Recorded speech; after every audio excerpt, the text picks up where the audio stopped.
मुनि सीता ही खोजत द्वे भाई, दोनों भाई सीता जी को खोजते हुए चले विलोकत वन बहुताई, पूरे वन में विचरण कर रहे हैं। तभी ताही दे गति राम दारा, सबरी के आश्रम पगधारा। भगवान परम भक्तिमती परम सौभाग्यमती श्री सबरी जी के यहां पर पधारे।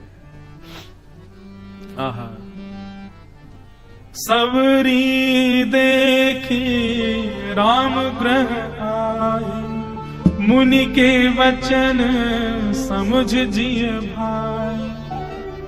जैसे ही राम जी को आते देखा, सबरी को अपने गुरुदेव की बात याद आई। मतंग ऋषि जो अनुग्रह करके गए थे सबरी के ऊपर, सबरी तेरी सेवा से मैं इतना प्रसन्न हूं, तेरी गुरु निष्ठा संत निष्ठा वैष्णव निष्ठा से मैं इतना प्रसन्न हूं, मैं वचन दे करके जाता हूं इस आश्रम को कभी मत छोड़ना, एक दिन जगत नियंता जगदाधार श्री राम तेरे यहां आएंगे। सबरी अपने पूर्व जन्म में एक राजकुमारी थी और एक श्रेष्ठ राजा के साथ में उनका विवाह हुआ। कुंभ का समय था, अपने राज परिवार के साथ सबरी अपने पूर्व जन्म की कथा है सबरी के। कुंभ का समय था, प्रयागराज में अपने परिवार के साथ सबरी आई। इतने सारे संत वैष्णव भक्त वृंदों को देख करके उसका मन रूपी मयूर नाचने लगा। मैं अपनी कथा में कहता हूं और आज भी कहूं, आपको ठाकुर जी ने स्वीकार किया है, इसका प्रमाण यही है कि आप किसी भक्त को देख के प्रसन्न हो जाओ। फ्लाइट में बैठे हो, फ्लाइट में दुनिया भर के बिजनेसमैन जा रहे हैं, दुनिया भर के सांसारी लोग घूम रहे हैं, एयर होस्टेस घूम रही हैं, लेकिन तभी फ्लाइट में एंट्री हो किसी तिलक लगाए हुए व्यक्ति की, उसके गले में कंठी माला हो, रुद्राक्ष हो, हाथ में माला लग रही हो, धोती पहनी हो, और उसको देख करके आपका चेहरा प्रसन्नता से भर जाए, देख करके आप आनंदित। मैं ये बात क्यों कह रहा हूं पता है, हम लोग विचरण करते रहते हैं ना, इधर उधर घूमते रहते हैं, कुदृष्टि का बहुत शिकार होते हैं हम लोग। जब अपनी वेशभूषा पहन करके अपने रूप में जब हम लोग घूमते हैं, एयरपोर्ट पर, रेलवे स्टेशन पर, कहीं मॉल में, कहीं बड़े शहरों में, तो लोग हमको ऊपर से नीचे तक देखते हैं। फ्लाइट में जब जाते हैं तो एयर होस्टेस भी सबको गुड मॉर्निंग बोलती है, लेकिन हमको देख के तो हाथ ही जोड़ती है, नमस्कार सर, स्वागतम। अच्छा ही रूप देख करके ही सही, भाषा तो अपनी बोल रहे हैं, लेकिन उस समय विमान में बैठे हुए कई लोग भी हमको ऊपर से नीचे तक ऐसे देखते हैं।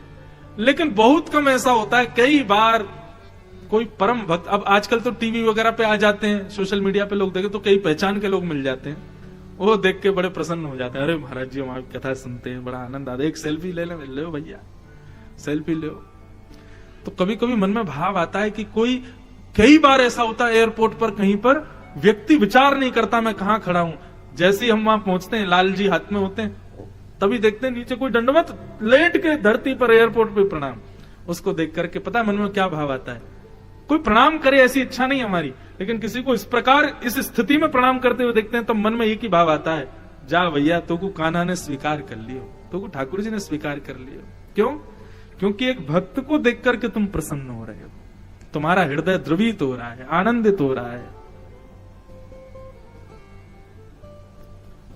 गिरधर जब अपनों करी जाने, ताको मन भक्तन की सेवा, भक्त चरण रज सदा लुभाने। गिरधर जब अपनों करी जाने, ठाकुर जी जब अपनाते हैं तब हमारी मति रति आसक्ति सब भक्तों के प्रति हो जाती है। कई लोगों को मैंने देखा कथा भागवत में तो बढ़िया धोती बगलबंदी तिलक आदि लगा के, जैसी कथा पूरी हो तुरंत पैंट पहन लेते हैं, तुरंत अपना तिलक मिटा देते हैं, तुरंत अपना स्वरूप बदल देते हैं, केवल दक्षिणा के लिए, केवल स्वरूप के लिए, केवल किसी को बुरा लगे ऐसी बात नहीं, ये वास्तविकता है। केवल हमारे परिवार ने कथा कराई इसलिए हम ऐसे बन के जाएं, नहीं, अपना वास्तविक हर समय का स्वरूप ऐसा ही रखो। समाज में क्यों शर्म खाना इस स्वरूप में आने में? और यदि माफ कीजिए सबके सामने ऐसे रहने में शर्म आ रही है तो आपको ठाकुर जी स्वीकार नहीं कर रहे हैं। हर स्थिति में भक्त वेश में रहो, हर स्थिति में वैष्णव वेश में रहो। जिस देश में, जिस वेश में, परदेश में रहो, राधा रमण, राधा रमण, राधा रमण कहो। हर स्थिति में राधा रमण के हो, इसी भाव में रहो। हमारे परम पूजनीय श्री मलुकपीठ वाले महाराज जी तो कहते हैं, भैया रात में भी मुंह धो के मत सो कि तिलक मिट जाए, तिलक लगा के सो रात में भी। क्यों? अरे क्या पता यमराज का समय ले जाने का 2 बजे का हो रात में, और 2 बजे यमराज लेने आए, उस समय देखो अरे भैया तिलक लगा के सो रहा है, तो मानो यमराज भी प्रणाम करके जाए, कोई भक्त है अभी इसको नरक मत लेके जाओ। हर स्थिति में मैं राम जी का हूं, मैं राधा रमण जी का हूं, उसी भेष में रहो, उसी भाव में रहो। सबके सामने प्रदर्शन के लिए आ जाते हैं तो ये सबसे बड़ा पाखंड है, ये ढोंग है। हर स्थिति में ऐसी रहो।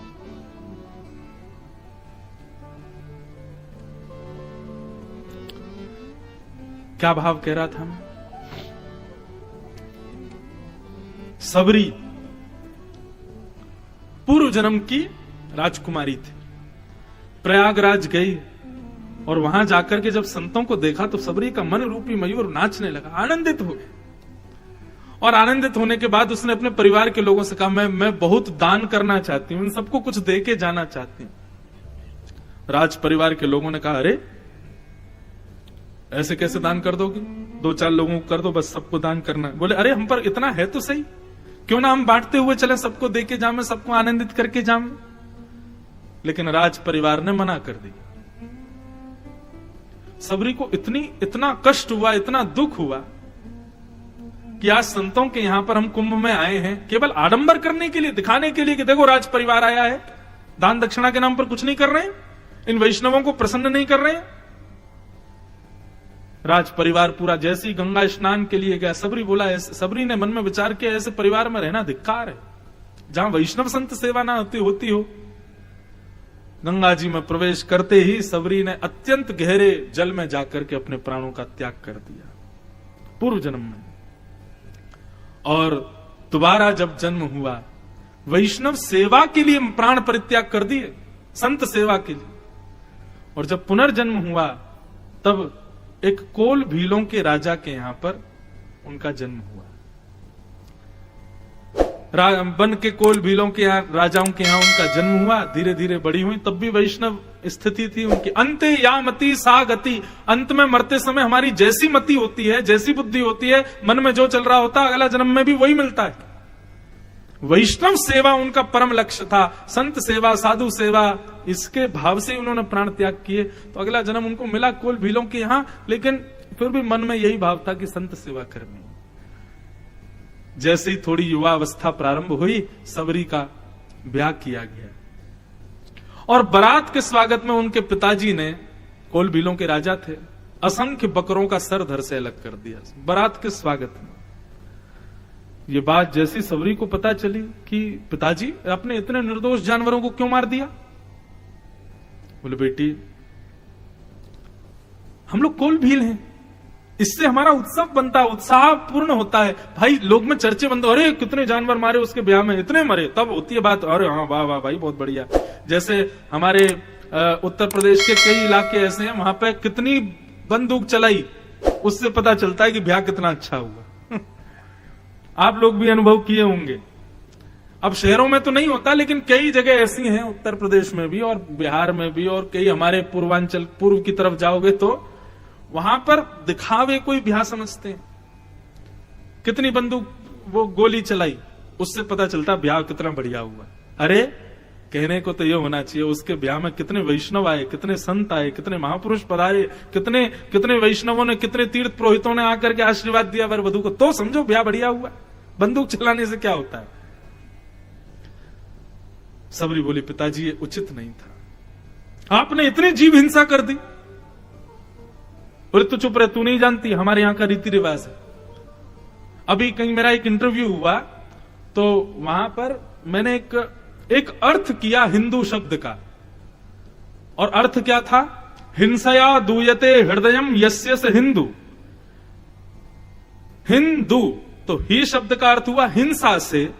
दू यानी कि जिसके हृदय को दूयते, दुख होता हो, कष्ट होता हो, उसको हिंदू कहते हैं। अब वो वीडियो वायरल हुआ तो उस पर कई लोग क्या लिख रहे हैं नीचे, बोले बिल्कुल गलत अर्थ किया महाराज जी ने, ये कोई अर्थ ही नहीं होता।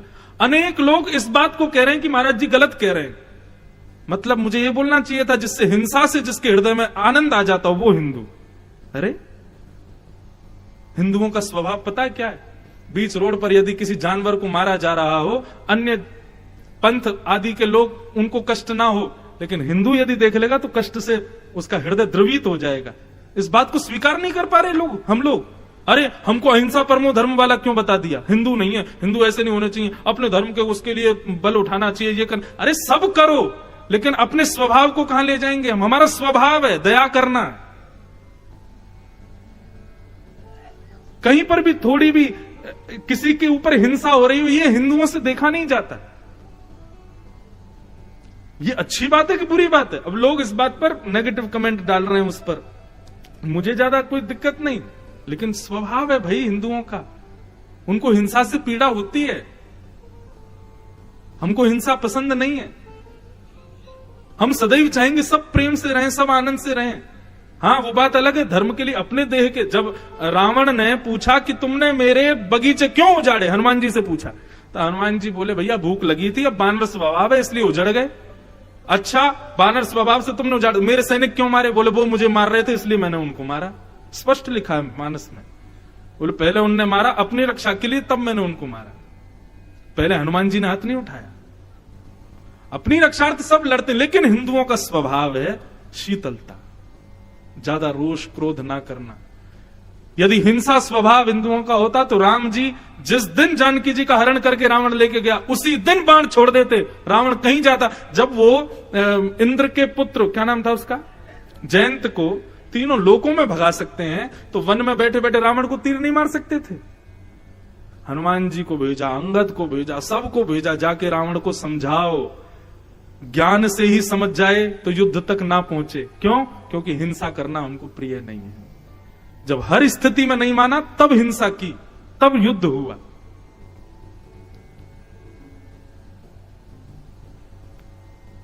सबरी ने कहा यह हिंसा ठीक नहीं की पिताजी आपने। बोले तू चुप रहे, तू नहीं जानती है, ऐसे ही किया जाता है। सबरी ने मन में विचार किया, मैं इस जन्म को नहीं गवा सकती ऐसे परिवार में रह करके।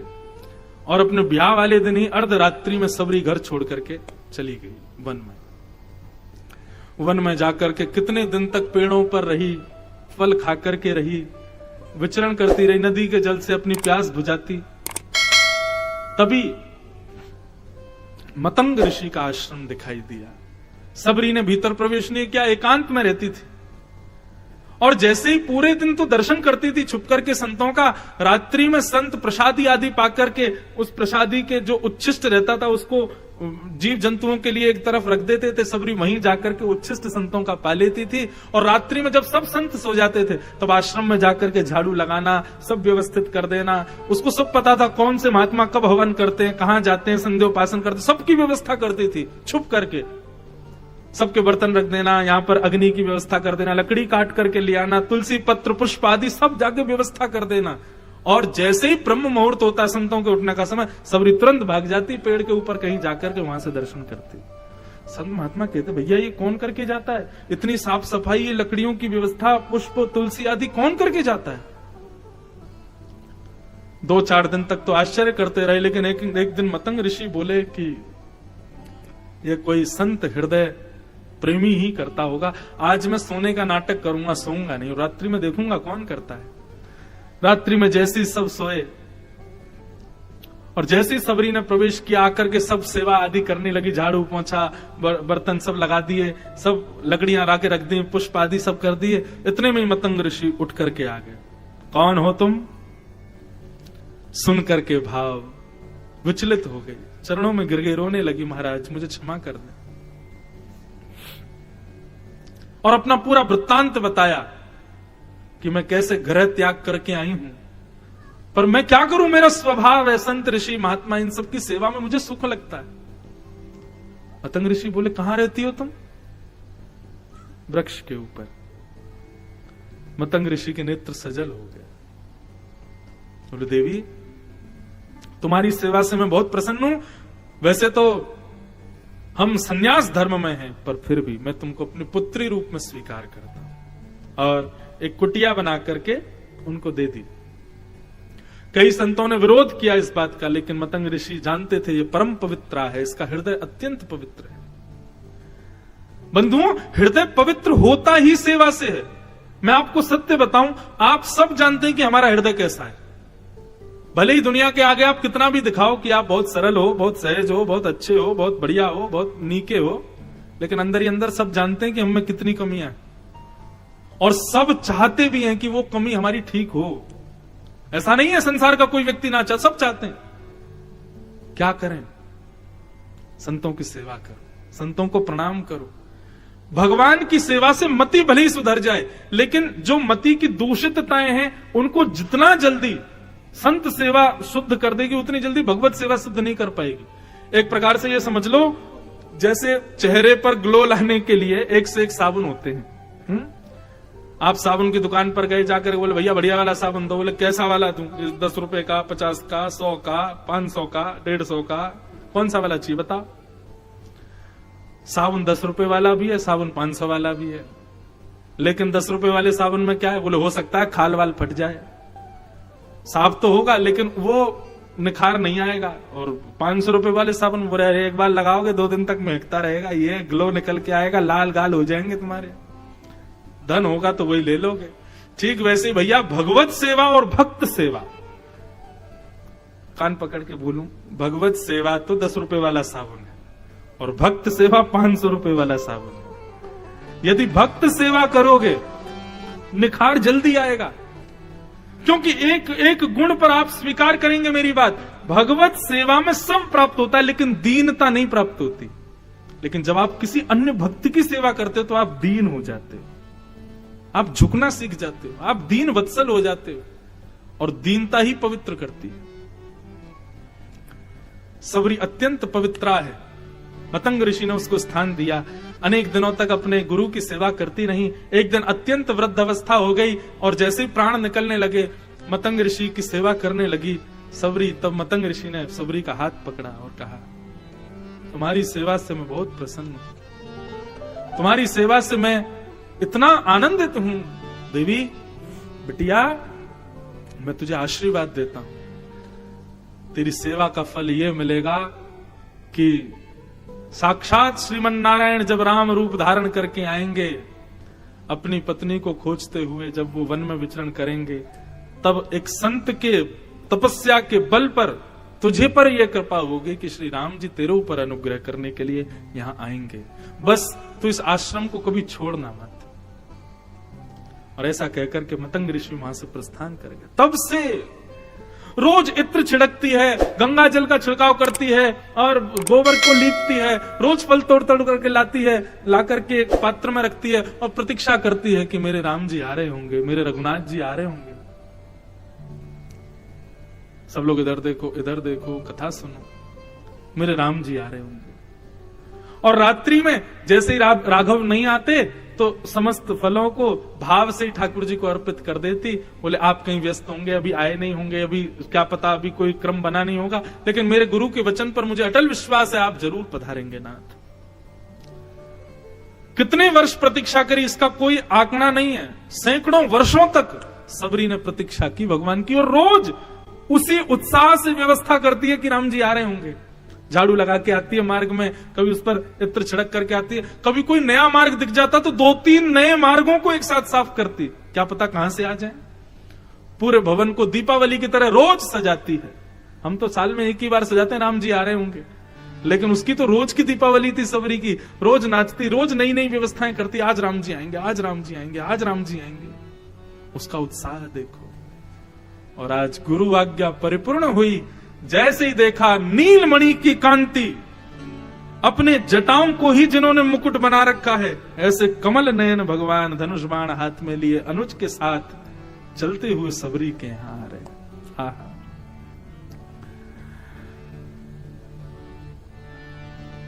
सरसिज लोचन बाहु विशाला, जटा मुकुट सिर उर बनमाला, श्याम गौर सुंदर दो भाई, सबरी परी चरण लपटाए। कैसे हैं ठाकुर जी? अच्छा देखो राम जी का कितना सुंदर वर्णन। सर जिस लोचन कमल जैसे, ऐसे ठाकुर जी के ऐसे चिंकी नेत्र नहीं है, ठाकुर जी के ऐसे कटाक्ष नेत्र, कमल जैसे आंखें, और बाहु विशाला, ठाकुर जी की भुजाएं घुटने से स्पर्श होती हैं, इसीलिए उनका नाम आजान बाहु। कभी किसी व्यक्ति को देखो और दिखे कि उसकी हाथ थोड़े घुटने के पास आते हैं चलते समय, थोड़े लंबे लंबे हाथ, तो समझो ये भगवत कृपा अनुरागी है। हमारे वृंदावन में एक महापुरुष थे, उनके आजान बाहु थी, लंबे लंबे हाथ थे। प्रेम मंदिर का दर्शन किया, प्रेम मंदिर के जो महाराज जी थे, श्री कृपालु जी महाराज, उनके हाथ ऐसे ही थे, लंबे लंबे। और भी कई संतों के मैंने दर्शन किए, लंबे आजान बाहु। तो ऐसे ही राम जी के आजान बाहु थी, भुजाएं जो थी वो घुटने से स्पर्श होती थी, इतने लंबे हाथ। तो सरसिज नैन सरसिज लोचन बाहु विशाला, सबरी देख रही है, जटा मुकुट सिर उर्वन माला, श्याम गौर सुंदर दो भाई, सबरी परन चरण लपटा।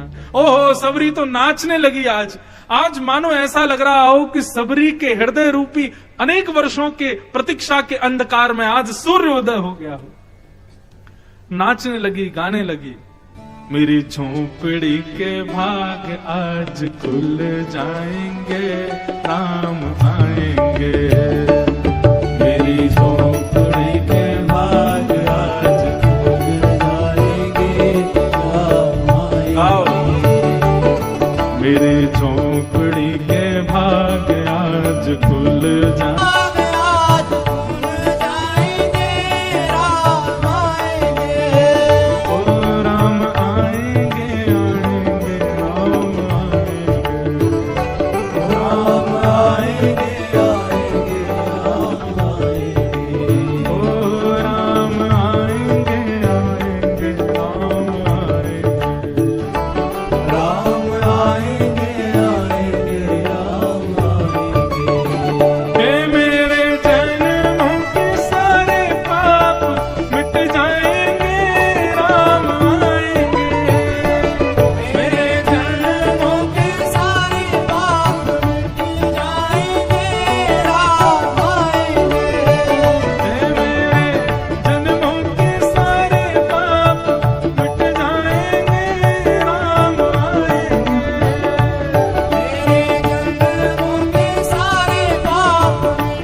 रुचि रुचि भोग लगाऊंगी, मैं तो रुचि रुचि भोग लगाऊंगी।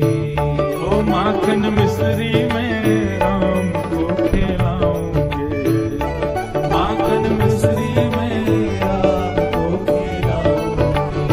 ओ माखन मिश्री में राम को खिलाऊंगी, माखन मिश्री में राम को खिलाऊंगी।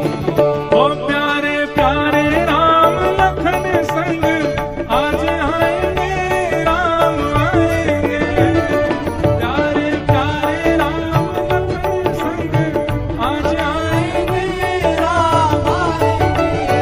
हे मेरे झोपड़ी के भाग आज खुल जाएंगे, राम आएंगे। मेरी झोपड़ी के भाग आज खुल जाएंगे, राम आएंगे। ओ मेरे झोपड़ी के भाग आज खुल जाएंगे, राम आएंगे। मेरी झोपड़ी के भाग आज खुल जाएंगे, राम आएंगे। ओ राम आएंगे,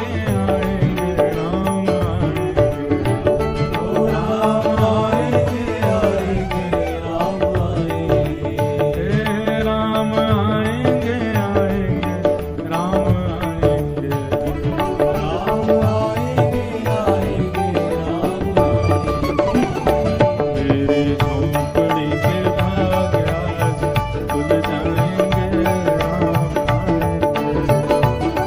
राम आएंगे। राम आएंगे, प्रेम मगन मुख वचन न आवा, पुनि पुनि पद सरोज सिर नावा, सादर जल ले चरण पखारे, पुनि सुंदर आसन बैठारे। प्रेम मगन हो गई श्री सबरी जी। सबरी की भक्ति कैसी है? प्रतीक्षात्मका। यहां प्रतीक्षा का प्रतिफल मिला है आज सबरी को। और बंधुओं एक बात कहें, भक्ति के जितने भी स्वरूप हैं ना, उनमें सबसे ज्यादा प्यारी भक्ति का स्वभाव स्वरूप जो है वो प्रतीक्षात्मका भक्ति है। क्योंकि इसके प्रतिफल में जब ठाकुर जी जिसकी हम प्रतीक्षा कर रहे हैं वो जब मिलता है तो उसका सुख वर्णन का विषय नहीं होता। विश्वास भी दृढ़ हो जाता है प्रतीक्षा में, प्रेम भी दृढ़ हो जाता है प्रतीक्षा में, भाव भी दृढ़ हो जाते हैं प्रतीक्षा में। प्रतीक्षा सबको दृढ़ कर देती है। वैसी प्रतीक्षात्मका भक्ति है सबरी की। आज भगवान आए, ठाकुर जी को सुंदर आसन दिया, चरणों को जल से तो कहां ही धोए, प्रेमाश्रु इतने निकले उसी से ही श्री राम जी के चरण धोए हैं। केहि विधि स्तुति करूं तुम्हारी, अधम जाति में जड़मति भारी, अधम ते अधम अधम तिनारी, तन मह में मति मंद धारी, कह रघुपति सुनु भामिनी बाता, मानव एक भगत करना।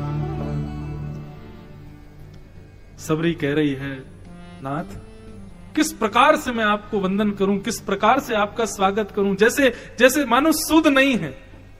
अब यहां पर अनेक रामायण है, अनेक रामायणों में अनेक अनेक भाव हैं। सबरी ने झूठे बेर खिलाए भगवान को, मानस जी में उसका वर्णन नहीं है, लेकिन अनंत रामायणों में उसका कहीं ना कहीं वर्णन होगा, जहां पर सबरी बेर ठाकुर जी को दे रही। अब उसकी भक्ति देखो कैसी, कहीं ठाकुर जी को खट्टा बेर ना जावे, कहीं ठाकुर जी को श्रम ना हो जावे, उसके लिए बेर थोड़ा चखती है। यदि मीठा हो तो उसको पात्र में रखती है, अगर खट्टा होता है तो दूर फेंक देती है। चखती है, रख देती है, मीठा होता है तो, और खट्टा होता है तो दूर फेंक देती है। लक्ष्मण जी बोले, प्रभु झूठे बेर हैं, इसको मत खाओ। बोले, अरे झूठा क्यों देखते हो? उसका रूप कैसा, वो क्यों देखते हो? जाति कौन सी, ऐसा क्यों देखो? उसका भाव तो देखो, कितने भाव से। अब आपको पता एक बात, हमारे ब्रज में ऐसी प्रणाली का थी, अभी भी है शायद कहीं कहीं मंदिरों, मुझे पूर्ण पुष्टि तरह याद नहीं। चखिया जी होते थे मंदिर में। कौन होते थे? चखिया। तो चखिया जी का स्वरूप क्या है? रसोई घर में भोग लगता है, हमारे यहां नियम यह है कि सबसे पहले भगवान को ही धराओ, उससे पहले कोई खाएगा पिएगा नहीं। लेकिन हमारे ब्रज में कई जगह ऐसा भाव है कि पहले चखिया जी चख के देखेंगे, नमक नौन मिर्च सब ठीक है कि नहीं है। कहीं उसमें कम बढ़ती ज्यादा होती तो उसको ठीक करते हैं। अरे सीधे लाल जी के सामने रख दोगे, कहीं नमक नौन मिर्च कहीं कम लगा तो ठाकुर जी तो बेचारे बोल भी नहीं पाएंगे कि इसमें नमक डाल दो, कि इसमें नींबू निचोड़ दो, कि भाई ये थोड़ा खट्टा ज्यादा, इसको ऐसा कर दो। तो चखिया जी एक होते हैं, कई मंदिरों में ऐसी प्रणाली का है। वहां चखिया जी पहले वो पहले सामग्री लेकर के पहले वो चख के देखते हैं कैसी है। जब लगता है कि हाँ ठाकुर जी के योग्य है, ये प्रणाली का कैसी पता है? यशोदा मैया ठाकुर जी के लिए भोग सिद्ध करती है, और भोग सिद्ध करके रोहिणी जी को पवाती है। पहले रोहिणी, क्यों? बलराम जी को, बलराम जी भी तो लाला है बेचारे, उन पर अत्याचार क्यों करो? रोहिणी तुम चख के देखो दोनों लाल जी के लिए उचित है कि नहीं। तब रोहिणी खा के देखती है, हाँ मैया इसमें थोड़ा ना एक नमक डाल दो, इसमें थोड़ा ना एक मिर्च डाल दो, या में मिर्च ज्यादा है थोड़ी दूसरा बनाओ, लाला को मिर्च लग जाएगी। अरे या को स्वाद अच्छा ना है, या सब्जी को ठाकुर जी को ना देंगे, ये मिष्ठान बहुत अच्छा हो, ये तो जरूर देंगे। इस प्रकार भोग में योग्य वस्तु ढूंढकर तब उनको देते। आप लोग मत करना कहीं घर जाके ऐसा, कहीं बनाते बनाते चाट लो। महाराज जी कह रहे थे चखिया बन जाओ, ठाकुर जी को पधराने से पहले ही आप चाट के देख लो, कहीं चख के देख लो। जहां भाव इतना दृढ़ है वहां ये संभव है, और जहां इस स्थिति के भाव नहीं है वहां पे भैया करना मत। ठाकुर जी का भोग उच्छिष्ट हो जाएगा, पाप अपराध अलग से लगेगा। तो जहां स्थिति ऐसी पहुंच गई हो वहां संभव है। हमारे ब्रज में सब संभव है, सब जगह संभव नहीं है। तो मानो वही सबरी का भाव यहां चखिया का ही है। ठाकुर जी को ज्यादा कसेला, ज्यादा खट्टा बेर क्यों दें, इसलिए चक्कर के देख रही है। राम जी पामे, आहा बहुत मीठा बहुत मीठा। लक्ष्मण तुम भी पा। लक्ष्मण जी देखें, मुख पे ऐसा इशारा करें कि खा रहे हैं, लेकिन उठा करके ऐसे पीछे फेंक दो, हम नहीं खाएंगे। हाँ झूठा खिला रही है, हम कैसे खा लें? लेकिन राम जी का स्वभाव तो बड़ा निर्मल है, पा रहे हैं। संत जन वर्णन करते हैं लक्ष्मण जी ने जितने बेर नहीं खाए पीछे पीछे फेंक दी ना झूठे समझ के, वही पर्वत पर जाकर के वो बूटी बन गए जिससे लक्ष्मण जी की प्राण रक्षा हुई। सबरी के झूठे बेर ही वो संजीवनी बूटी बने जिससे लक्ष्मण जी के प्राण बचे। बाद में ये जब राम राज्य प्रारंभ हो गया तब एक दिन लक्ष्मण जी को राम जी ने पकड़ के बैठा, बोले इधर आओ, तुमने सबरी का एक भी बेर नहीं खाया था ना, मुझे दिखा रहे थे बस कि खा रहा हूं। अब भगवान अब आपके सामने क्या कहूं, वो झूठा कर रही थी इसलिए मेरा मन नहीं मानना था। बोले अच्छा, हम भी तो खा रहे थे तो तुमको संकोच क्यों हो रहा था? और भगवान क्षमा करो गलती। बोले एक बात बताएं, ये जो संजीवनी बूटी हनुमान जी लेकर के आए जिससे तुम्हारी प्राण रक्षा हुई ना, ये संजीवनी बूटी वही सब बेरों से उत्पन्न हुई बूटियां और जड़ी बूटियां थी जो सबरी की तुमने पीछे फेंक दी थी। शेष हैं, लक्ष्मण जी हैं, यो थोड़ी यो फेंक दी पीछे गिर जाए, साक्षात शेषावतार फेंके होंगे, हिमालय भी गए होंगे वो सीधे, और वही बूटी बन करके लक्ष्मण जी की प्राण रक्षार्थ आए। भाव को प्रधान रखो, भाव प्राधान्य। आज सबरी कह रही है, कही विधि स्तुति करूं तुम्हारी, अधम जाति में जड़मति भारी। मैं जड़ बुद्धि हूं नाथ, अधम जाति में मेरा जन्म हुआ, मैं कैसे आपकी स्तुति करूं, मुझे समझ नहीं आ रहा है। और अधम ते अधम अधम अति नारी, तृणमह में मति मंद अधारी। अधम से अधम तो मैं हुई, और अधम नारियों से भी ज्यादा अधम हूं नाथ में, और उसमें भी ये जड़ बुद्धि है मेरे पास, मति मंद हूं मैं। कैसे आप मुझे स्वीकार करोगे नाथ? मुझे समझ नहीं आ रहा। एक पंक्ति है,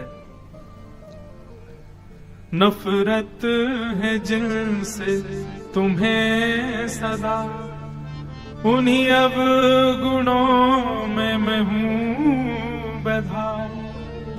हे नाथ, जिन जिन वस्तुओं से आपको नफरत है वो सारे अवगुण मेरे अंदर हैं। नफरत है जिनसे तुम्हें सदा, उन्हीं अवगुणों में मैं हूं बधा, उन्हीं अवगुणों में मैं हूं बधा।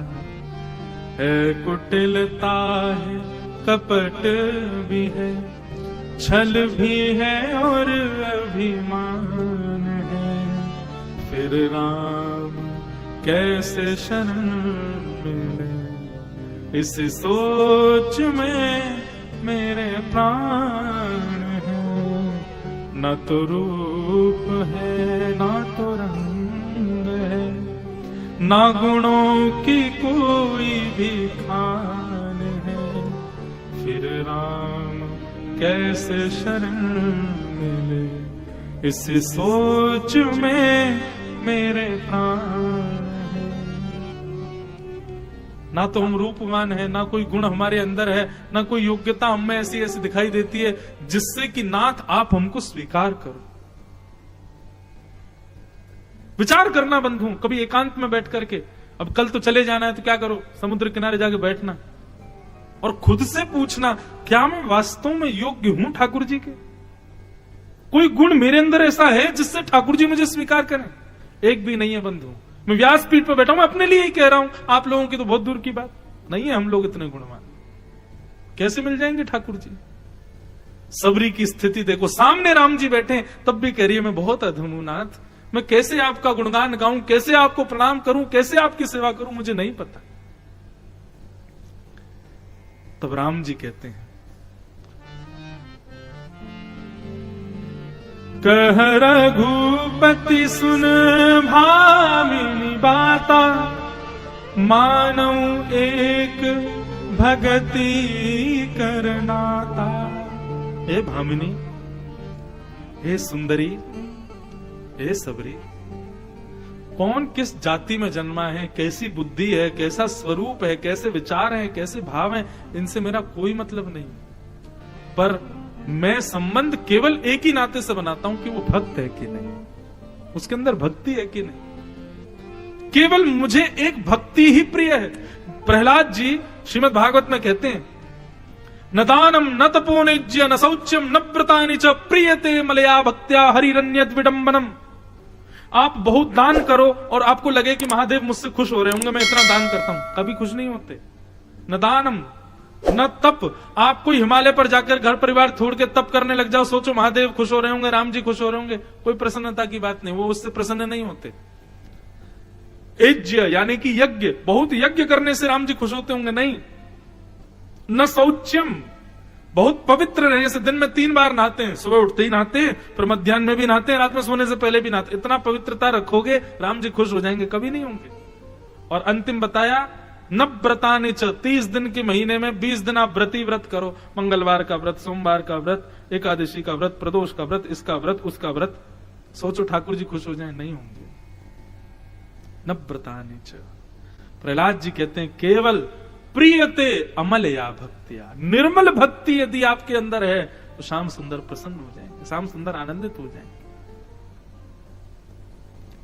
आप कहोगे महाराज जी आपने तो एक लाइन से व्रत, नियम, उपासना आदि सबको गलत बता दिया, तीर्थों में दान करना उसको भी आप गलत बता रहे हो, व्रतों को भी गलत बता रहे हो, यज्ञों को भी गलत बता रहे हो, केवल अमल भक्ति सर्वश्रेष्ठ बता रहे हो। भैया मैं इसका उदाहरण ऐसे देता हूं, मुझे बहुत तेज भूख लगी, आपने कहा महाराज जी आज शाम का भोजन कथा के बाद मेरे घर, कथा में वैसी बहुत भूख लगाती है बोल बोल के, कथा के बाद मैं आपके यहाँ आया, मैंने भैया बहुत जोर की भूख लगी, जल्दी भोजन दो।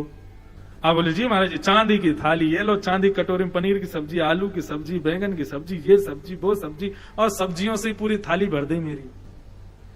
मैंने भैया रोटी नहीं बनवाई महाराज जी, हमने बस सब्जी बनवाई है।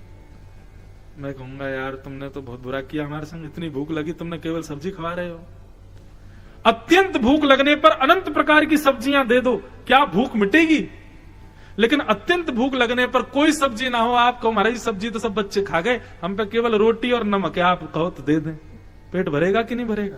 भर जाएगा। ठीक वैसे ही बंधुओं, जितने भी साधन हैं, चाहे वो व्रत है, नियम है, उपासना है, तपस्या है, गंगा स्नान, यमुना स्नान, नदियों के स्नान, समुद्र स्नान, यज्ञ, हवन और अभिषेक आदि, जितने भी कर्म कांड आदि और जितने भी दान पुण्य आदि ये सब हैं, ये सब सब्जियां हैं। सब्जी सब्जी सब्जी सब्जी ठाकुर जी को दोगे उसमें सुख नहीं, लेकिन एकांत में बैठ करके प्रेम लक्षणा भक्ति प्रकट करोगे, नेत्रों से 2 अश्रु बहा करके, हे राम मैं बस आपका हूं और आप मेरे हो, ऐसी भक्ति रूपी रोटी दोगे राम जी का, तब पेट भरेगा। हाँ, अब संतोष हुआ, अब संतुष्टि हुई है।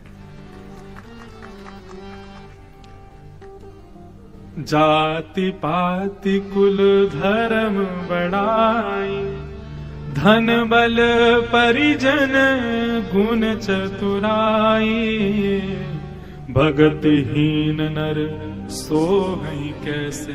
स्वयं राम जी कह रहे हैं, भगतहीन नर सोहई कैसे, बिन जल बारिद देखे जैसे। जैसे बिना जल का बादल कैसा लगता है, उसको देखने में सुख थोड़ी मिलता है, लेकिन वही सांवला सांवला बादल भारी भरकम बन करके आ रहा हो, देख करके हृदय रूपी मयूर नाचने, अब बरसेगा, ठंडक कर देगा, हरियाली छा जाएगी। ठीक मां जैसे बिना भक्ति के मानव मेरे सामने आता है, कर्मकांडी है, अत्यंत विद्वान है, सारे गुण उसके अंदर, भक्ति नहीं है, प्रेम भक्ति नहीं है, तो मुझे वो वैसा ही लगता है जैसे बिना पानी का बादल, लेकिन कोई गुण नहीं है, प्रेम लक्षणा भक्ति है, उसको देख करके अति आनंदित में हो जाता हूं। अपना परिचय दे रहे हैं भगवान श्री राम की, मुझे कैसे भक्त प्रिय है, प्रेम भक्ति से युक्त। सबरी तुम इस बात की चिंता क्यों करती हो, कैसे कुल खानदान या कैसी जाति की हो, तुम्हारे अंदर ये प्रेम है, ये मुझे प्रिय है। और तब भगवान श्री राम ने यहां नवदा भक्ति का प्रवचन किया। सबरी 9 प्रकार की भक्ति हैं, इनमें से एक भी यदि व्यक्ति के अंदर आ जाए तो मुझे वो प्रिय है। और कौन कौन सी नवदा भक्ति भगवान श्री राम बता रहे हैं। नवदा भगति कहूं तो ही पाही, सावधान सुन धरु मन माही। अच्छा, भागवत की नवदा भक्ति अलग है और रामायण जी की नवदा भक्ति अलग है, मानस जी की। आप कहोगे दोनों अलग क्यों? अंत में बताऊंगा अलग क्यों, पहले सुनो। प्रथम भगति तन कर संगा, दूसर रति मम कथा प्रसंगा। सबरी, प्रथम भक्ति क्या है? संतों का संग, वैष्णवों का संग, भक्तों का संग। और उनके संग क्या करना है? बस उनके संग रहो। भक्त वैष्णव संतों के संग रहोगे, सांसारिक चर्चाएं होंगी नहीं, वैष्णव चर्चा होगी, भगवत चर्चा होगी, मेरी गुणानवादी होंगे। धीरे धीरे उनके संग रहने से तुम्हारी कथा में रति होगी। आपको पता है मेरी कथाओं में एक नियम है मेरा। अब यहां तो राम कथा थी इसलिए पढ़ने में ही पूरे दिन निकल गए, नहीं तो भागवत होती है तो मैं सुबह सुबह खेलने जाता हूं। और हम सब, हमारे जितने भी गंधर्व जन, ब्राह्मण, विप्रजन सब जाते हैं। हम एक आध दिन तो अकेले जाते हैं, 2 दिन हमको अकेला खेलते देख जो कथा करवा रहे हैं ना, उनके बच्चे कहते हैं महाराज जी हम भी चले। चलो। अब वो खेलने के लिए जाते हैं तो कथा में जहां 2 दिन सबसे पीछे बैठते थे, वो जब खेलने लग जाते हैं साथ में तो देखते हैं महाराज जी तो बॉल डालते हैं, महाराज जी तो छक्का मारते हैं, तो फिर धीरे धीरे उनकी पीछे से सीट उठ के आगे आ जाती है, महाराज जी अब हमारे मित्र हो गए। तो फिर इसी बहाने से ही वो कथा में उनकी रुचि बढ़ जाती है, वो कथा प्रेम से सुनने लगते हैं। एक वैष्णव का संग करने से कथा में रति बढ़ती है। इसलिए भगवान श्री राम कह रहे हैं सबरी पहली भक्ति संत वैष्णवों का संग करो, और दूसरी मम कथा प्रसंगा। एक बात कहूं, नवदा भक्ति पूरी सुन लो, लेकिन जिसने पहली कर ली ना, बाकी की 8 अपने आप हो जाएंगे। पहली कर ले बस। प्रथम भगति संतन कर संगा, दूसर रति मम कथा प्रसंगा। गुरुपद पंकज सेवा, तीसरी भक्ति अपान, चौथी भगति मम गुण गण करई, करई कपट तज गान। तीसरी भक्ति क्या है? बोले गुरु पद पंकज सेवा। अब यहां पर गुरु के पद पंकज की सेवा, गुरु के चरणों की सेवा। वास्तव में गुरु चरण सेवा क्या है? गुरु जी के लिए चरण दबाए जा रहे हैं, गुरु जी के चरणों की मालिश किए जा रहे हैं? नहीं, गुरु ने तुमको जिन श्री राघव के चरणों में डाला है उन चरणों की सेवा, गुरुपद पंकज सेवा। गुरु ने तुमको जिनके शरण में भेज दिया है, जिन राघव, जिन माधव, जिन कुंज बिहारी, जिन राधा वल्लभ, जिन राधा रमण जी की शरण में भेजा, उनके चरणों की सेवा। हम लोग इससे भाव लगाते हैं, ठीक है गुरु सेवा तो होनी चाहिए, गुरु चरण सेवा तो प्रधान है, परंतु इसका मूल अर्थ यही है कि गुरु ने जो चरण हमको दिखाए हैं उन चरणों की सेवा, गुरु ने जो दिशा दिखाई है उस दिशा का अनुगमन। गुरुपद पंकज सेवा, तीसरी भक्ति अमान, और चौथी भगति मम गुणगन करई कपट तजिका। कपट छोड़ करके, छल छोड़ करके मेरे गुणों का गान करना, ये चौथी भक्ति है। आप कहोगे महाराज जी कपट से भी कोई गुणगान गाता है क्या भगवान के? हाँ, कई लोग हैं वो आश्रय तो लेते हैं भगवान की कथा का, लेकिन चाहते क्या है? गली गली में गुरु फिरे, हमसे दीक्षा ले, स्वर्ग जाओ चाहे नरक में हमें बस लिफाफा दो।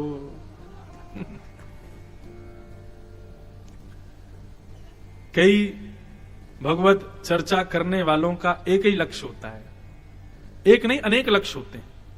बहुत धन अर्जन करना, बहुत लोगों को अपना आश्रित बनाना, आदि आदि भाव सब काय को कहने, दूसरों की निंदा क्यों करें। पर ठाकुर जी कहते हैं चौथी भक्ति क्या है? कपट छोड़ करके, छल छोड़ करके शुद्ध भाव से मेरे गुणों का गान करना। अच्छा, इसमें एक और बात है, कई बार क्या होता है कि हमारे मन में रति आ जाती है, रति मतलब आसक्ति आ जाती है। और आसक्ति कैसी? अवधेश जी कथा करा रहे हैं, सौरभ जी कथा करा रहे हैं, इनके परिवार को ही ज्यादा अच्छा आशीर्वाद देना है, उनके परिवार से बढ़िया मिलना, बाकी सबन से हमें क्या मतलब? ऐसा नहीं, सब सम है मेरे लिए, सब समान है। वक्ता बनते ही समत्व भाव में आ जाओ, एक अकेले यही नहीं, सब मेरे यजमान हैं, इन सब के उद्धार का कारण मैं हूं। इन सब का उद्धार का दायित्व ठाकुर जी ने 9 दिन के लिए दिया है कि भाई इनको कुछ सिखा के इनको बदलो, सबको बदलना मेरी जिम्मेदारी। जैसे अध्यापक विद्यालय में आकर के अपनी कक्षा में बैठे हर बालक को पास होते देखना चाहता है, 2-4 बच्चे फेल हो जाएं तो अध्यापक को कितना कष्ट होता, क्यों हो गए भैया फेल, मैंने तो पढ़ाने में कोई कसर नहीं छोड़ी, तुम क्यों फेल हो गए। ऐसे ही बंधुओं, ये वक्ता बनना बहुत आसान लगता है, व्यासपीठ पर बैठे बहुत बढ़िया, सब इनको प्रणाम करते हैं, लेकिन हमको सबको जाके भगवान को सबरी लिस्ट देनी पड़ेगी। अरे तेने इतनी कथा करी और इतनी कथाओं में इतने लाख लोग तेरी कथा में आए, लेकिन वैकुंठ केवल इतने ही आ पाए, बाकी क्यों नहीं आए? क्या उत्तर दूंगा मैं? अच्छा, जरूर तुमने कथा केवल धन अर्जन के लिए की, जरूर तुमने कथा केवल पॉपुलर बनने के लिए की, चलो इसको दंड दो अब। इसलिए भैया वक्ता के ऊपर बहुत बड़ा दायित्व होता है। जितने लोग कथा में आते हैं सबका उद्धार उसके हाथ में। उद्धार मतलब ये सत भक्ति पथ के गामी बने, सब नहीं पहुंचे तो ठाकुर जी को मैं क्या जवाब दूंगा। अभी तो हम यहां पर बड़े आनंद कर रहे हैं, वाह इतनी भीड़ आ रही है कथा में, लेकिन भैया भीड़ तो आ रही है, सुनने वाले कितने आ रहे हैं ये तो देखो, सुन कितने रहे, समझ कितने रहे, भवपार हो कितने रहे। इसलिए चौथी भक्ति क्या है? कपट छोड़कर मेरे गुणानुवादों का गान करें। 5वीं भक्ति क्या है? मंत्र जाप मम दृढ़ विश्वासा, पंचम भजन सो वेद प्रकाशा। दृढ़ विश्वास के साथ, पूर्ण भरोसे के साथ भगवान के नाम का गुणगान, या फिर गुरु ने जो मंत्र दिया है उस मंत्र का गुणगान। बंधुओं, आप कहेंगे कि महाराज जी हमारी गुरु दीक्षा नहीं हुई, हमारा गुरु मंत्र क्या है? अपना गुरु मंत्र कभी मत भूलो। यदि आपकी दीक्षा हुई है तो अपने गुरु मंत्र पर दृढ़ विश्वास करके उसका नित्य जप करो।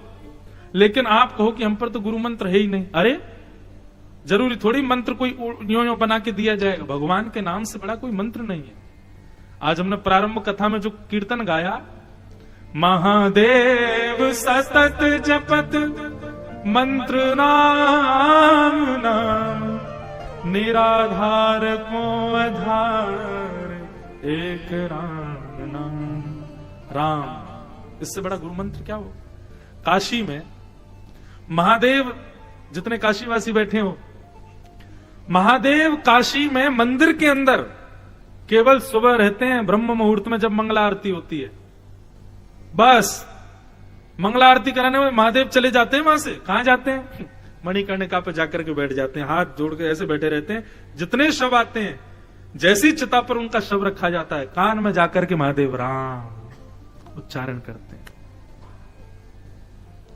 तर जाता है वहीं से। क्यों? लोगों की अंतिम इच्छा होती काशी में प्राण त्यागने, क्योंकि वहां पर प्रत्येक शव को गुरु दीक्षा देते हैं महादेव, राम नाम तारक मंत्र से। आप सब काशी वाले हैं, आपको क्या बताना, लेकिन लाइव जा रहा है, कई लोग बाहर से भी, उनको तो पता चले। काशी की जो आकृति है ना, वो ऐसे अर्धचंद्राकार। अगर आप ऊपर से कभी देखोगे तो गंगा जी का तट देखने में आपको लगेगा इस प्रकार अर्धचंद्र, या फिर उसको कहो धनुष। धनुष की आकृति में काशी है।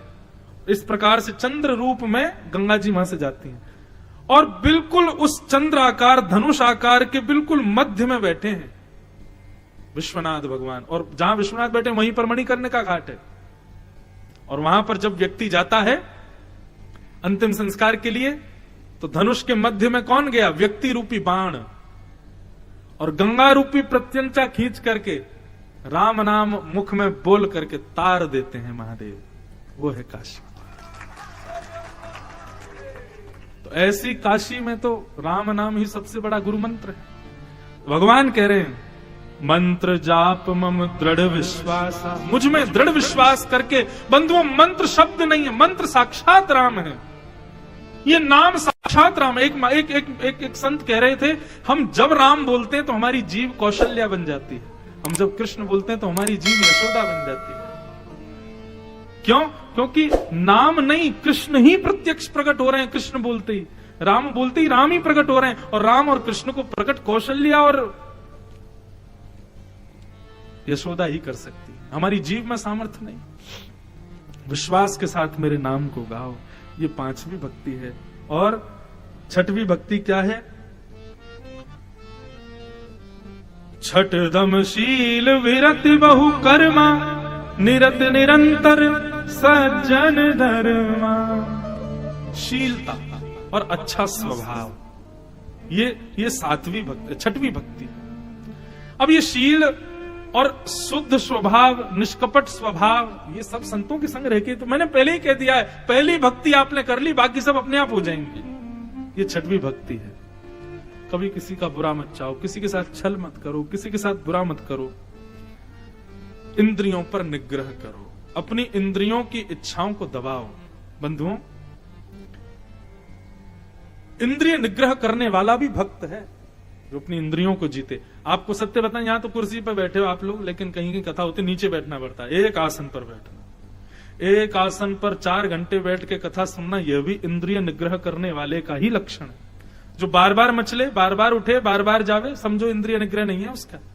इंद्रियां वशीकृत नहीं है, इंद्रियों के अधीन है। लेकिन एक दट होकर के कथा श्रवण करे तो समझो इसकी इंद्रियां निग्रहित हैं, इंद्रियां इसके वश में है। ये चाहे तो जीव को जीत सकता है, आंखों को जीत सकता है, त्वचा को जीत सकता है। इंद्रिय निग्रह, ये 6वीं भक्ति। और इंद्रिय निग्रह करोगे तो अपने आप आपका स्वभाव जो है वो शील हो जाएगा, शांत हो जाएगा। और 7वीं भक्ति क्या है? सातव मम सातव सम मोहि मैं जग देखा, मोते संत अधिक कर लेखा। 7वीं भक्ति क्या है? सब जगह मैं हूं ऐसा विश्वास हृदय में रखो, सब में मैं हूं ये विश्वास प्रकट करो। एक बात आती है, हमारे प्रेम जी एक दिन बता रहे थे कि महाराज जी, जब राम जी ने मन में विचार किया कि भैया, वो भरत जी ने प्रस्ताव रखा कि आप चले जाओ वापस, मैं रह जाता हूं वन में, तो वशिष्ठ जी आदि सबने स्वीकार किया। बोले भाई देखो, भरत सही कह रहा है, ये काम कर सकते हैं। राम जी आप वापस चलो, आप अयोध्या के राजपाट संभालो, आपकी जगह भरत 14 वर्ष पिता की दूसरी आज्ञा का पालन करेगा। तो धीरे से राम जी गुरु जी के कान में बोले, ये रह तो लेगा वन में, इसमें कोई कमी नहीं है, लेकिन जब रावण को मारने का समय आएगा तो भरत मार नहीं पाएगा। अरे आप कैसे संदेह कर सकते हो, भरत है उसका नाम, आपके समान बलशाली है। बोले मेरे समान बलशाली तो बहुत है, लेकिन ये सब में मुझको देखता है, कहीं रावण में मुझको देख के उसको प्रणाम करने लग गया तो। और कहीं उसको प्रणाम करने लगे रावण कैसे मरेगा नाथ। इसलिए भरत क्या है, इसकी समदृष्टि है, ये सब जगह मुझे देखता है। कहीं ये रावण के किसी गुण पर रीझ गया और उसको नाम जपने लगा, उसको प्रणाम करने, रावण मरेगा नहीं, इसलिए भरत को वापस भेजो। बहुत सुंदर भाव। लेकिन ठाकुर जी कह रहे हैं ये मेरी भक्ति का स्वभाव है। क्या? सम मोह मैं जग देखा, सब जगह मुझे देखो। मैं, हमारी भागवत जी में वर्णन भगवान करते हैं उत्तम भक्त का लक्षण क्या है, बोले जब संसार में रहे तो सब में मुझको देखे, लेकिन जब मेरे सामने आ जाए तब सबको मुझ में देखे। समझ में आई बात? जब सबके बीच में रहे, माता पिता भाई बंधु पत्नी बच्चे, तो सब में मुझको देखे। पत्नी में भी भगवान है, बच्चों में भी भगवान है, पिता में भगवान, मां में भी भगवान, सब में भगवान। लेकिन जब मेरे सामने आवे तो यही मेरे माँ है, यही पिता है, यही पत्नी, यही बच्चे, यही बंधु, यही सखा, यही सब कुछ है। उस समय सुध भूल जाए कि सब है साथ, यही सब कुछ है मेरे, सब में मुझको देखे। और फिर अगली बात क्या कहते हैं, बहुत सुंदर, मोते संत अधिक करी लेखा। और मैं सामने खड़ा हूं, मुझ में सबको देख रहे हो, लेकिन तभी कोई संत आ जाए तो मुझे छोड़ के उनको प्रणाम करो, उनमें मुझको देखो। ये सातवीं भक्ति है, सबरी। सबरी को भगवान ज्ञान उपदेश कर रहे हैं। और आठवीं भक्ति क्या है? आठव जथा लाभ संतोषा, सपने हूं नहीं देख पर दोषा। आठवीं भक्ति क्या है? स्वप्न में भी पराये दोषों को न देखना। इसका मतलब क्या होता है? हमारे अंदर एक स्वभाव होता है, हम सब में अवगुण जल्दी खोज लेते हैं, गुण नहीं खोज पाते। एक बार मैं कहीं कथा करने गया तो 3-4 दिन तक एक बालक कथा सुनता रहा, और ऊपर आके कथा में मेरे से कमरे में बोला, आप कथा तो ठीक ठाक करते हो महाराज जी, बार बार बाल क्यों छेड़ते रहते हो अपने? मैंने कि तेरे को वहां पे भी अवगुणी दिख गया। अरे मैंने हवा चल रही, कूलर आ रहा, बाल आ रहे, इसलिए छेड़ रहा था। मानव का स्वभाव है, वो बहुत जल्दी अवगुण देखता है। बंधुओं, हम भक्त बने हैं, इसका एक स्वरूप ये भी है कि सामने कितना भी उपेक्षित व्यक्ति आ जाए, आपकी दृष्टि उसमें भी गुण देख ले। इसमें गुण क्या है, इसमें योग्यता क्या है। स्वप्न में भी किसी का दोष ना देखना, ये मेरी आठवीं भक्ति। किसी के प्रति भी दोष ना देखो। और नौवीं भक्ति बताते हुए कह रहे हैं, नवम सरल सब सन छलहीना, मम भरोष ही हर्ष न दीना। नव महु एक जिनके होए, नारी पुरुष सचराचर कोई। भगवान कह रहे हैं नौवीं भक्ति क्या है? सरल होना, दीन होना। कभी अपने आप को योग्य मत मानो। कोई योग्यता आपसे बन भी जाए फिर भी नीचे झुक करके, नहीं मेरी योग्यता थी नहीं, मैं इस लायक था ही नहीं। सदैव खुद को एक प्रकार से, भाषा थोड़ी गलत लग सकती है, लेकिन ना लायक समझना, मैं किसी योग्य नहीं। सरल बन के रहो, सहज, मेरी योग्यता नहीं, मैं ये नहीं कर सकता था, सब नाथ की कृपा। इस प्रकार में ये 9 भक्ति हैं। जो व्यक्ति इन 9 भक्तियों में से किसी भी एक भक्ति में भी रहता है तो उस पर मेरी बड़ी कृपा होती है। नर नारी कोई भी हो, मम दर्शन फल परम अनुपा, जीव पावन निज सहज स्वरूपा। मम दर्शन फल परम अनुपा, जीव पावन निज सहज स्वरूपा। मम दर्शन फल परम अनुपा, जीव पावन निज सहज स्वरूपा। मम दर्शन फल परम अनुपा, जीव पावन निज सहज स्वरूपा। मेरे दर्शन का परम अनूप फल यही है कि जीव अपने सहज स्वरूप को प्राप्त हो जाए। कथा सुनने के बाद भी सहज नहीं हुआ, सरल नहीं हुआ, उसकी दूषितताएं नष्ट नहीं हुई, समझो अभी उसने कथा नहीं सुनी। बंधुओं, कल कथा का विश्राम है। परसों से यदि बदलाव नहीं दिखे, भाई 9 दिन पहले बहुत ज्यादा क्रोध आता था, अब भी वही क्रोध आ रहा है, व्यास जी को फोन करो, एक और कथा बुक करो, फिर से सुनेंगे। अगली कथा कायम मां भी आएंगे। अभी जब तक हमारा क्रोध कम नहीं होगा तब तक। क्यों? क्रोध कम होना ये इस बात का प्रतीक है कि कथा, आपने कथा सुनी ऐसा नहीं, कथा ने आपको स्वीकार किया। कथा तो सब सुन रहे हैं, सब महादेव को देख रहे हैं, लेकिन महादेव किसको देख रहे हैं? महादेव की दृष्टि जिस पर पड़ेगी, राम जी की दृष्टि जिस पर पड़ेगी, कथा की दृष्टि जिस पर पड़ गई, वो सहज हो जाएगा, सरल हो जाएगा, अपने दुर्गुणों से मुक्त हो जाएगा। धीरे धीरे बदलाव, परिवर्तन उसके हृदय में आने लगेगा।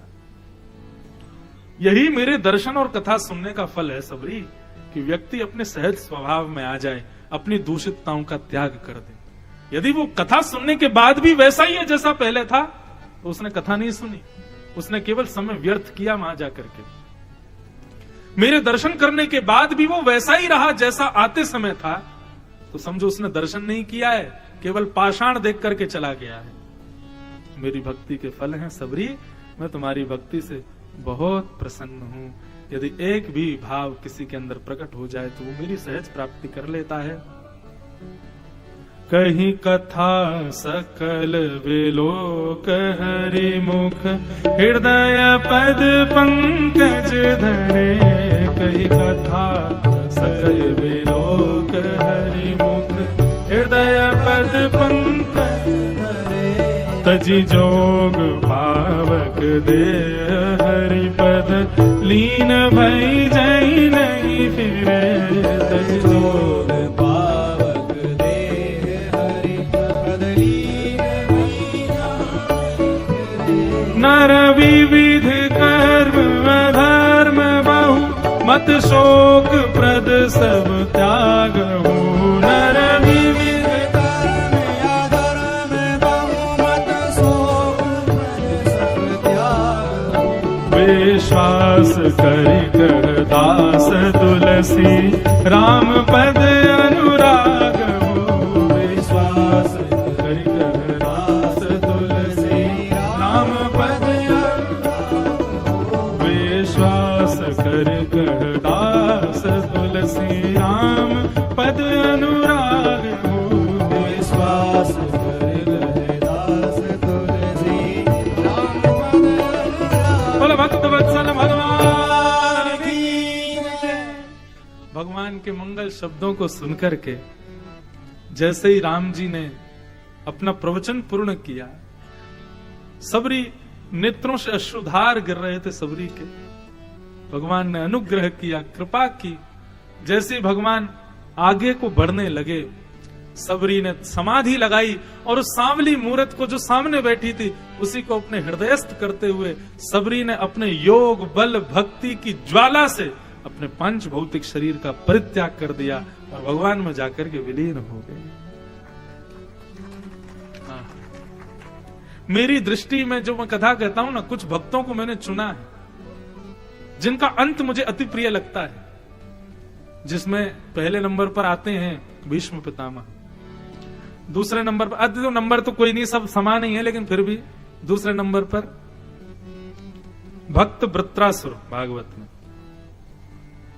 वृत्रासुर कथा बहुत सुंदर है, कभी भागवत सुनेंगे तो सुनाएंगे। और तीसरे नंबर पर भले ही देखो आप नाम सुन के चौंक जाओ, लेकिन मुझे बहुत अच्छा लगा, बाली। उसने अंतिम समय में भगवान ने उसको कहा, चल मैं तेरे प्राण तुझे वापस करता हूं। बाली बोला, नहीं, जन्म जन्म मुनि जतन कराई, अंतराम कहीं आवत नहीं। लोग जीवन भर तपस्या करते हैं, आप दिखते नहीं हो, आपका नाम मुख पर नहीं आता। मेरे को बहुत बड़ा सौभाग्य, आप मेरे साथ अब भी प्राण लो, मेरे अभी निकालो। ये बहुत बढ़िया संयोग मिला है कि आप मेरे सामने खड़े। मुझे बहुत अच्छा लगा उसका भाव। और अभी सबरी, भगवान के मुख से कथा सुनकर के सबरी ने भगवान के श्री चरणों में ही अपने प्राणों का परित्याग कर दिया।